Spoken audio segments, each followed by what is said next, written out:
Coming up, what God told Elijah in his lowest moment will shock you. Ever felt like you've hit rock bottom? Like you've given it your all and it still wasn't enough? That's exactly where we find one of the Bible's most powerful prophets, Elijah. Just picture this. Elijah has just come from this epic showdown on Mount Carmel. He called down fire from heaven, proved God was real in front of everyone, and defeated 450 false prophets. It was a mic drop moment, a total victory. He should have been on top of the world. But then a message arrives. Queen Jezebel, furious about her prophets, sends him a death threat. And just like that, the hero panics. This mighty prophet, who could command the sky, runs for his life. He travels deep into the desert, finds a lone tree, and just collapses. He's exhausted, terrified, and utterly alone. He actually prays for God to take his life. He says, "I've had enough, Lord. Take my life." Can you relate to that feeling? When you're so overwhelmed that you just want to give up?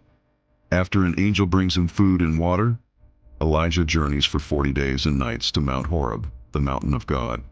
He finds a cave and hides. And it's here, in this dark, lonely place, that God shows up, but not how you'd expect. God asks him, "What are you doing here, Elijah?" Elijah just pours out his heart, how he's been so zealous for God. But now he's the only one left, and they're trying to kill him. Then God tells him to stand on the mountain. A powerful wind shatters the rocks, but God wasn't in the wind.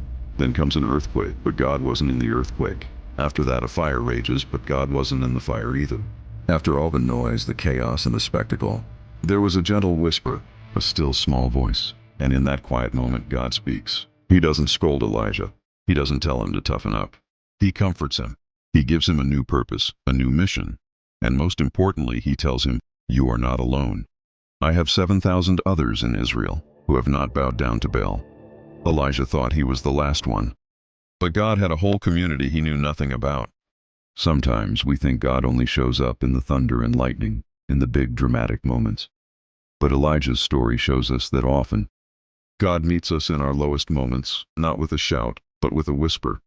He doesn't always take away the problem, but he walks with us through it, reminds us we're not alone, and gives us just enough strength to take the next step.